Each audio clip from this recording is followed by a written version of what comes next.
Bonjour à tous amis bricolos. Alors aujourd'hui dans cette vidéo on va voir comment régler un souci qu'on peut retrouver sur Nissan Qashqai et Nissan X-Trail et autres. Une erreur en fait qui provient de la nappe du commodo tournant, du contacteur tournant, ils appellent ça.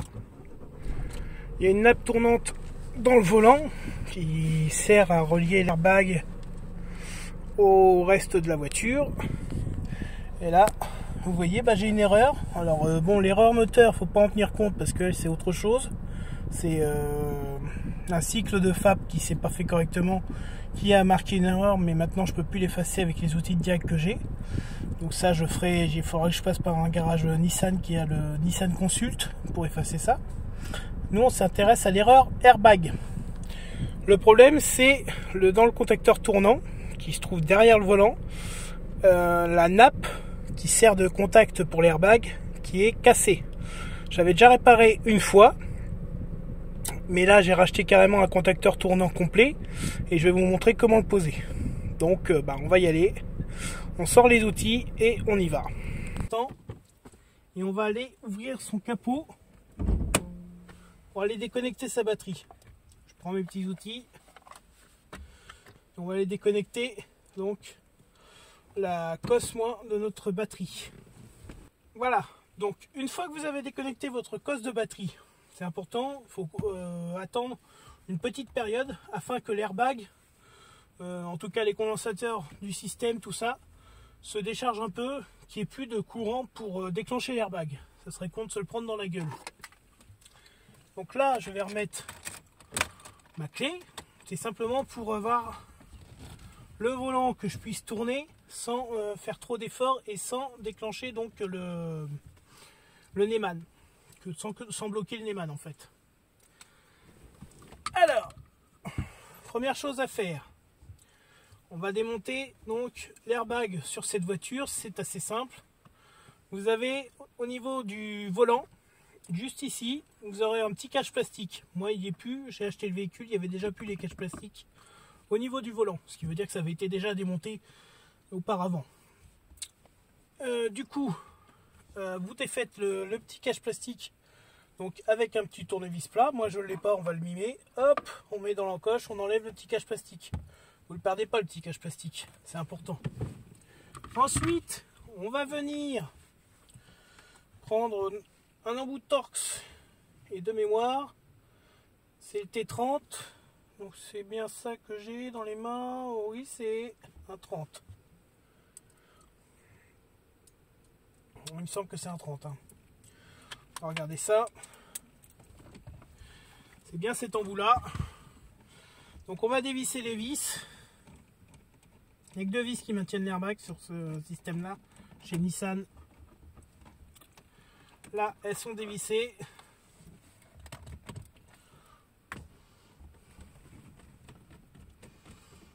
Voilà, on dévisse.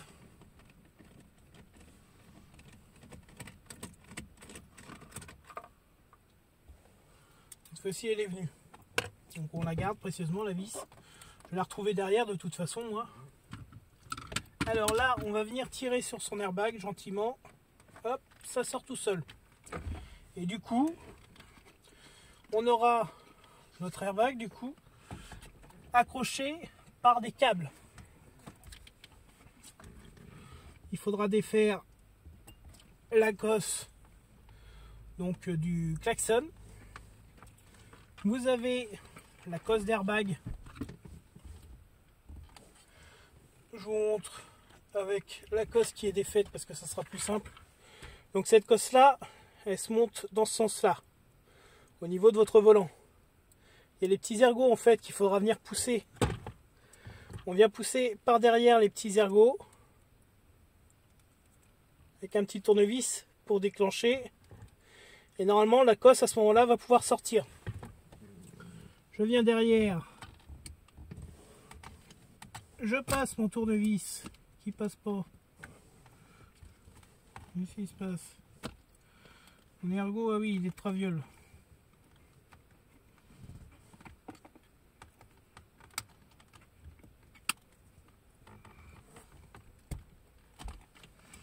Voilà. Ensuite, il nous reste une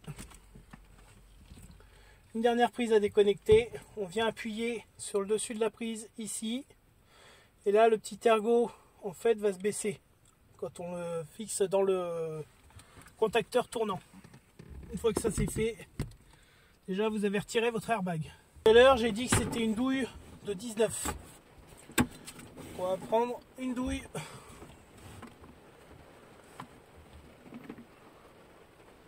de 19, une rallonge et une clé. Je vérifie. C'est bien ça, douille de 19, une clé. Et normalement c'est pas serré très très fort. Alors on va faire en sorte que le Neyman se déclenche pour empêcher notre volant de tourner. Voilà. Hop là. Une fois que c'est défait, on enlève la clé, hein, on y va à la main. Voilà. Donc là on a d'autres écrous de volant. Pareil, on conserve. On va remettre le contact pour libérer le volant. Hop là. C'est juste pour que le Neyman puisse revenir. Alors normalement vous aurez une marque qu'il faudra aligner sur l'arbre du volant et sur le volant lui-même. On retire la petite prise. En faisant gaffe de ne pas l'arracher, surtout si vous comptez vous servir du bloc après. Alors, ensuite, je vous ai parlé d'un tournevis cruciforme, c'est là que ça va être important. On vient le passer, il y a deux petites encoches au niveau du plastique ici. On va venir dévisser les vis. Normalement, ça ne doit pas être vissé trop fort.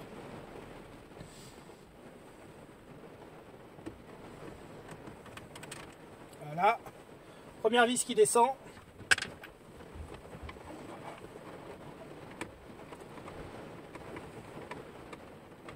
On place la seconde.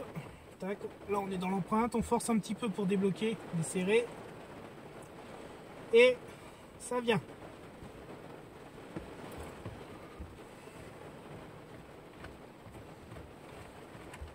Voilà. Deuxième vis retirée. Alors, on va tirer ici au niveau du Neyman. On passe avec les ongles. On retire le petit cache du Neyman. Et ensuite, on pousse avec ses pouces vers le haut. Ça déboîte l'ensemble. Et on peut sortir la partie basse du cache de colonne de direction. Du coup, on se retrouve face au même bloc, mais avec les commodos enclenchés dessus, et puis l'ensemble vissé sur la colonne de direction. Toujours avec le tournevis cruciforme, on vient ici, il y a deux vis cruciformes qui le maintiennent. Ne vous inquiétez pas, ces vis cruciformes ne peuvent pas sortir de leur logement. Excusez-moi si je suis obligé de monter le volume, mais c'est parce que là il pleut, donc il y aura un peu de bruit sur la vidéo. J'espère qu'on m'entendra quand même. Donc on va dévisser ces deux vis cruciformes. Hein. Il y en a une ici, une là de l'autre côté. On dévisse. Voilà. Là c'est libre. En haut, vous avez une petite languette qui se situe vraiment juste en haut là. On pousse avec le doigt. Tout se défait. Voilà. Maintenant, on va débrancher au niveau des commodos ici. Donc on va reprendre notre petit tournevis plat. Il y a une petite languette à pousser, on appuie dessus et on tire sur le connecteur. On appuie dessus, j'ai dit.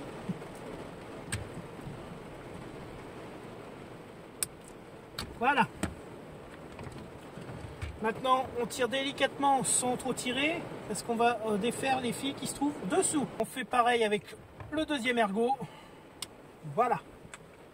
On a démonté notre contacteur tournant avec les commodos. Les commodos sur ce type de volant central, chez Nissan, c'est pas bien compliqué à défaire. On va sur le dessus, on appuie sur la petite languette et on tire gentiment.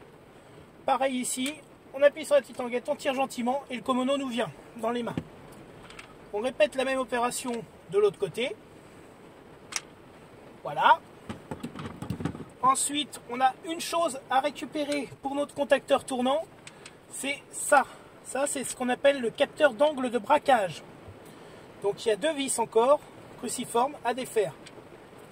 On va venir les défaire. Voilà.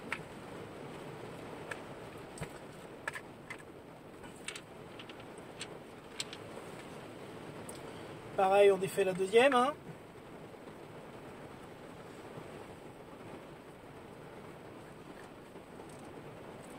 On fait attention encore une fois de ne pas perdre les petites vis. Celle-là ne doit pas être dévissée jusqu'au bout. Voilà, là elle est sortie. Alors maintenant on va venir faire l'échange. Sur le nouveau bloc, on va venir poser le capteur d'angle de braquage. Alors il faut faire très attention.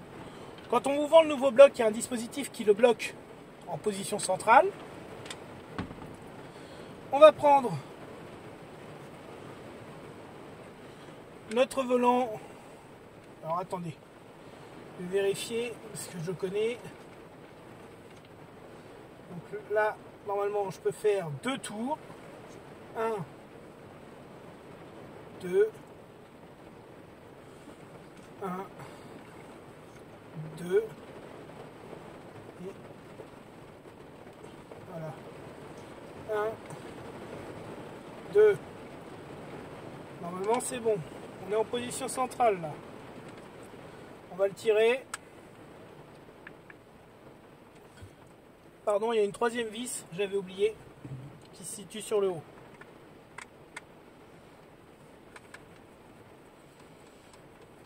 On la sort également.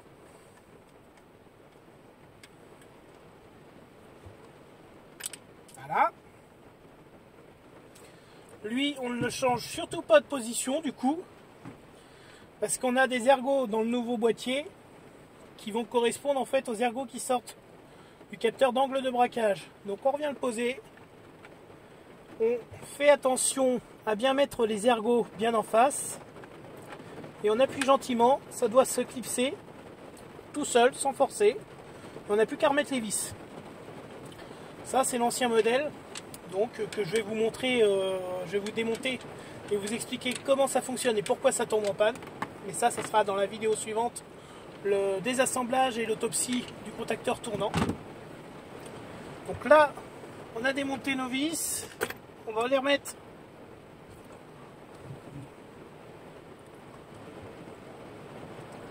Donc on reprend les 3 petites vis. C'est les plus petites. Une ici. Petite coupure. Bon voilà. Donc là, j'ai remis la dernière vis manquante. On a les 3 vis sur le bloc. On va venir remettre donc nos commodos. Alors on ne peut pas se tromper, hein. Ils ont leur propre place prédéfinie. S'ils ne rentrent pas, c'est que c'est pas bon. Sinon, on doit entendre le clip. Et une fois qu'ils sont clipsés, ils ne bougent plus. Donc vous voyez les petits connecteurs. Là, ils rentrent dans les petits connecteurs en plastique qu'on voit ici. Et puis il y a des rails, des rainures pour guider l'insertion du commodo. Voilà, on clip jusqu'au bout. Là, on a un contacteur tournant qui est prêt à être remonté avec les commodos, etc. Voilà. Donc maintenant, on passe au remontage. Même chose qu'au démontage. On va venir brancher d'abord nos connecteurs du bas avec celui-ci qui gère le capteur d'angle de volant.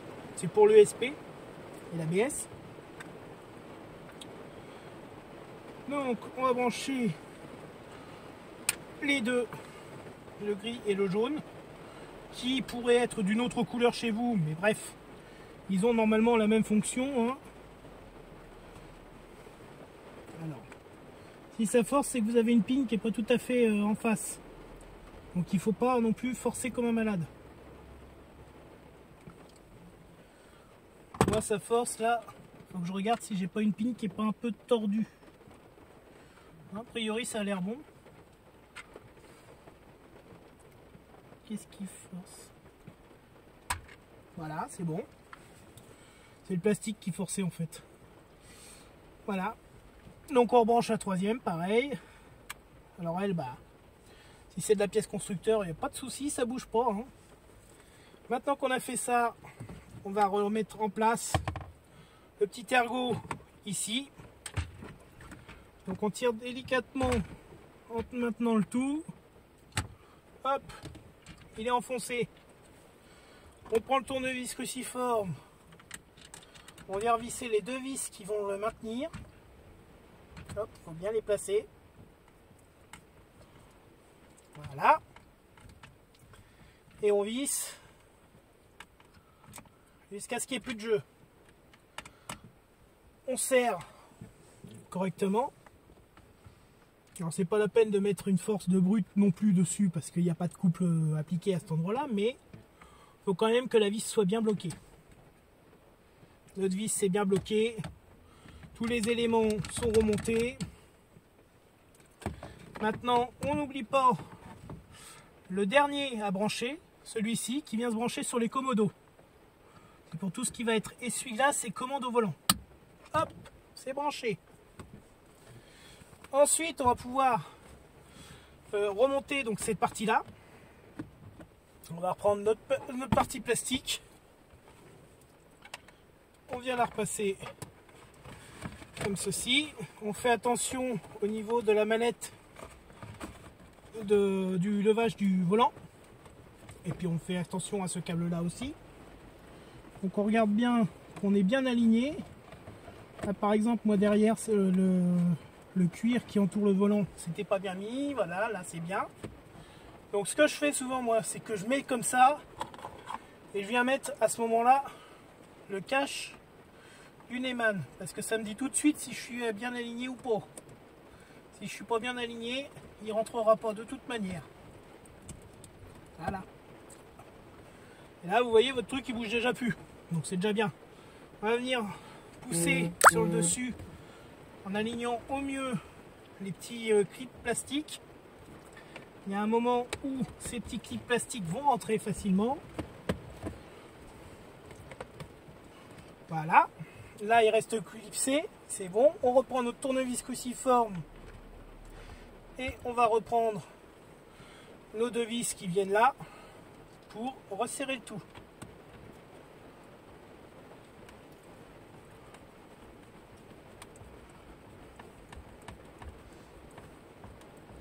Alors pareil, c'est pas la peine de serrer comme une brute, hein, c'est du plastique dans du plastique. Donc ça ne sert pas non plus comme un malade. Il faut juste que ça vienne bloquer. Et dès que ça bloque, on ne va pas plus loin.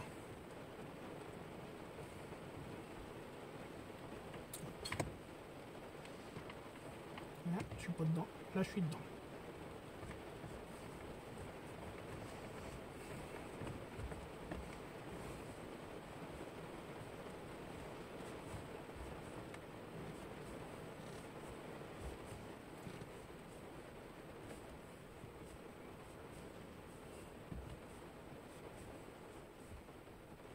Voilà. Là, on a bien resserré l'ensemble. On va reposer notre volant. Alors, on va aligner cette petite marque ici avec celle que l'on aura sur notre colonne de direction. Petite chose à ne pas oublier avant, on retire le petit clip qui maintenait le contacteur tournant dans la position initiale. Et on va venir passer notre fil, notre airbag, dans le trou du volant prévu à cet effet. Voilà. On vient réaligner notre colonne de direction. Je suis pas bien aligné. Là, je suis pas bien non plus. Là, je suis bien. Voilà. J'ai aligné mes deux ergots. Je suis bon. Je reviens avec mon écrou de volant. Je remonte l'ensemble. Donc, je reprends ma clé. Je glisse à l'avant pour l'instant. Voilà.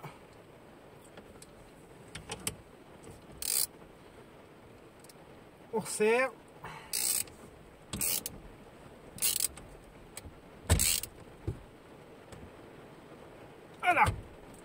On serre bien fort parce que le volant ne doit pas bouger, bien sûr. Je n'ai pas utilisé la clé à choc, j'aurais pu. Mais bon, ça le fait bien sans. On redébloque pareil notre Neumann. Et ben maintenant, on va venir rebrancher notre airbag. Alors, notre petit airbag. On va venir brancher d'abord la grande prise, celle-ci. Donc il y a un détrompeur, on ne peut pas se tromper de sens. On rebranche du coup notre airbag.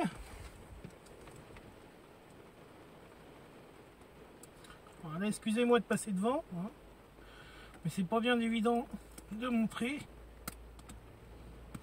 Voilà. Et puis on va venir brancher notre klaxon. Alors le klaxon, lui, ça sera pas évident de le mettre. Parce que votre airbag, évidemment, est maintenu par les fils. Donc, mais on y arrive quand même. On vient pousser cette partie-là dedans. On décale légèrement pour entrer le haut. Et une fois qu'on est bien, on pousse gentiment. Là, il n'y a pas la batterie, donc on peut pousser tranquillement jusqu'au klaxon. Hein, c'est pas grave, ça va pas klaxonner.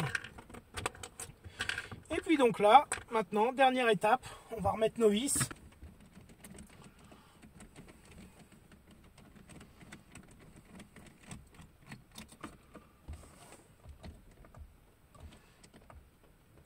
Et maintenant qu'on a fini de serrer les deux parties, vous, c'est à ce moment-là que vous remettez vos petits caches en plastique. Et puis on va aller rebrancher la batterie maintenant. Me revoilà.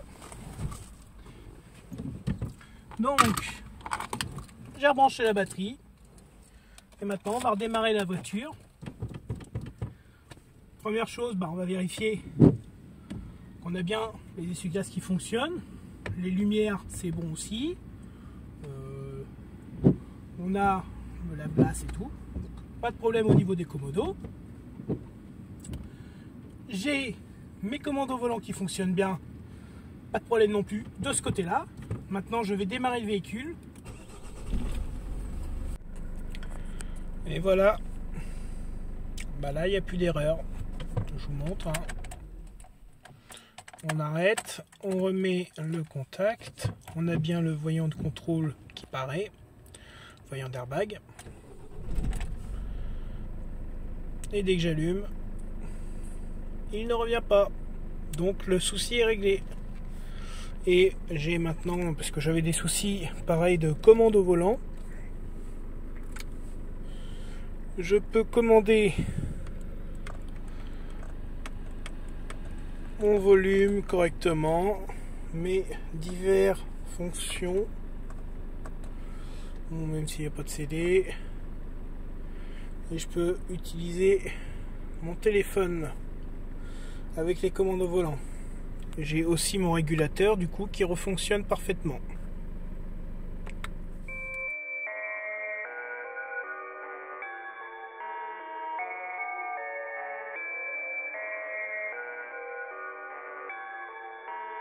Fleslet.